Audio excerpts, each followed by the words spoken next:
Salam dəyərli izləyicilərim. Bu gün sizə Məşdağada 3 sot torpağın içində yerləşən 4 otaqlı yaşayışlı bu həyət evimizi sizə təqdim edirəm. Əzizlərim, evimizin qabağı belə açıq eyvandır. Yaşayışlı evdir.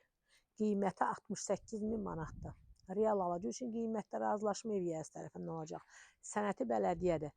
Buyurun əzizlərim, evimizlə tanış olun.